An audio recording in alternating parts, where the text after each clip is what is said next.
Brethren, we celebrated the Passover and the days of unleavened bread a few weeks ago. Now, the Passover pictured the forgiveness of our sins, whilst the days of unleavened bread pictured putting sin out of our lives. Now, the days of unleavened bread was observed for 7 days, and this reminded us that it takes time to remove sin from our lives. It cannot be accomplished in just one day. It is basically a lifelong, continuous process. Today, brethren, I want to focus on a sin that we tend to overlook and take lightly. Now, many people do not even regard it as a sin. However, God does not take this sin lightly, and we as His people should not take it lightly either. Now the question is, what is that sin? Brethren, it is the sin of taking God's name in vain. So brethren, today in the Sermonette, I want to remind us that we should not be taking God's name in vain. And I want to look at one way we tend to break this command. So the title of the sermonette today is Respecting God's Name. Now, the importance of not taking God's name in vain is shown by Him including it as one of the 10 commandments. So let's review that command. And let's go to Exodus chapter 20. Exodus chapter 20 and verse 7. Verse 7 says, "You shall not take the name of the Lord your God in vain, for the Lord will not hold him guiltless who takes his name in vain." Now, what does in vain mean? In vain means an empty, casual, idle, worthless, or irreverent manner. It means using it without appropriate reverence for God. Now, the New International Version and New Living Translation versions of the Bible translate this verse as, "You must not misuse the name of the Lord your God." Any misuse of God's name is prohibited. Now, what are some of the examples of misuse of God's name? Misuse could include abuse, blasphemy, cursing, or manipulation of God's name. Now, blasphemy is a word we don't commonly use in our everyday language. What does it mean?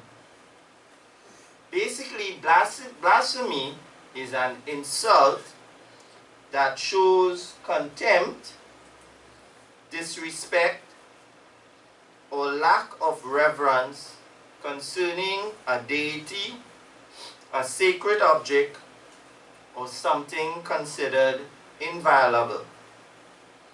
Now, Jesus Christ was actually accused of blasphemy against God, and he was condemned to death by the Sanhedrin as a result.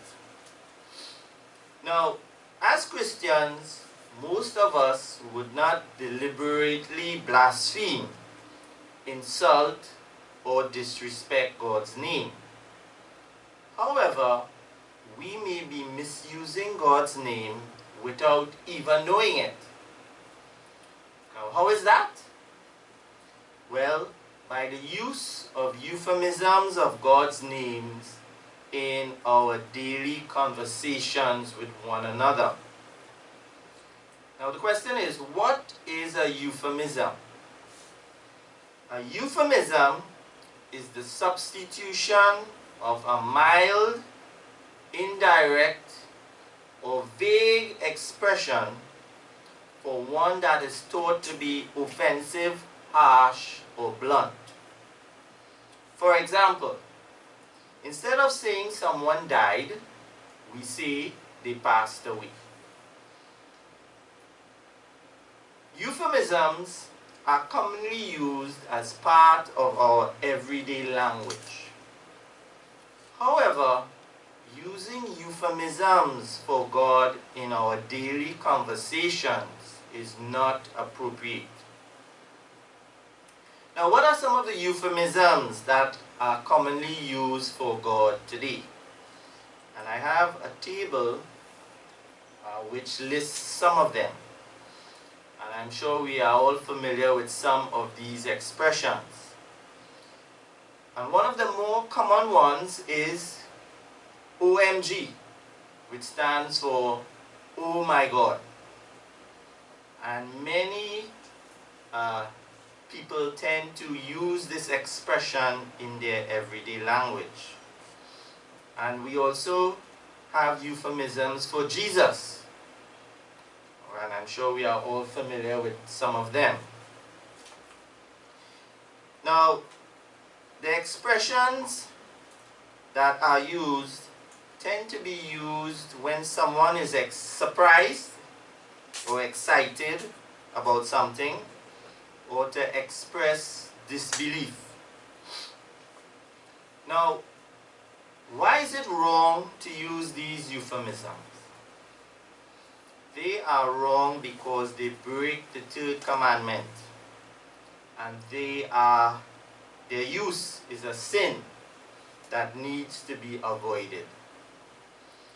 Their use shows a lack of respect for God's name, and they should not be used, and God's name should not be used in a casual manner in our daily conversations. God's name is holy and should be treated with respect. And this is why he made this command one of the 10 commandments.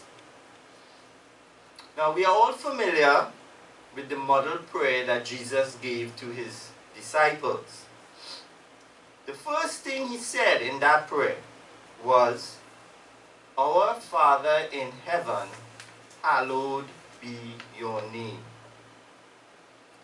Hallowed means to keep holy and to set apart, to greatly revere and honor.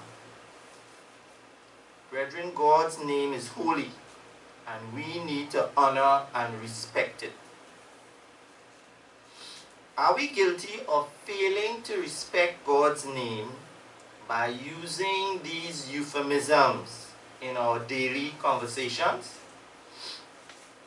Sadly, brethren, many of us are guilty of this to one extent or another, myself included. Too many times I have heard these expressions being used in our conversations with one another. And brethren, we need to improve in this area. Now let's go to 1 Peter chapter 1. 1 Peter chapter 1. And let's see what the Apostle Peter says there. 1 Peter 1 verse 15.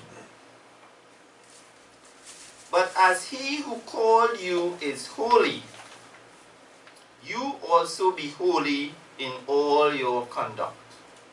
For it is written, Be holy, for I am holy." Brethren, God is holy, and that includes his name. And as God's people, our conduct must also be holy. And our conduct includes what we say and what we do. Therefore, whatever we say must also be holy. And this requires us not using God's name in an unholy manner. Now let's go to Matthew chapter 12 to look at what Jesus says there. Matthew chapter 12, and let's look at verse 36. Verse 36. But I say to you that for every idle, or careless, another translation, for every idle word men may speak, they will give account of it in the day of judgment. For by your words you will be justified, and by your words you will be condemned. Brethren, these verses show that our words are very important to God. And since we will be judged according to what we say, we must attach a high degree of importance to the words that come out of our mouths. Ephesians chapter 4. Let's go there. Ephesians chapter 4. And let's look at verse 29 to see what the Apostle Paul says on this. Verse 29 of Ephesians chapter 4. Let no corrupt word proceed out of your mouth, but what is good for necessary edification, that it may impart grace to the hearers. Brethren, euphemisms of God's names like OMG are corruptions of God's names and should not come out of our mouths. We need to pay closer attention to the things we say. Now, this requires self-control. And one of the most difficult things to control is our tongues. James, in chapter 3 of his book, says that if anyone can control his tongue, then he can be considered as perfect. Brethren, but before we can control our tongues, we must first control our thoughts. We must become the consummate jailer, as Mr. Smith encouraged us in his sermon on the last day of unleavened bread. As we may recall, he reminded us of the use of the Apostle Paul's words, where he said, we must bring every thought into captivity to the obedience of Christ. Only if we control our thoughts can we control the words that come out of our mouths. So in conclusion, brethren, let us not make the mistake of minimizing the importance of the third commandment. God knew that human beings would have the tendency to take his name in vain. Therefore, we must remember not to disrespect God's name by minimizing his name. As the people of God, let us always treat God's name with respect.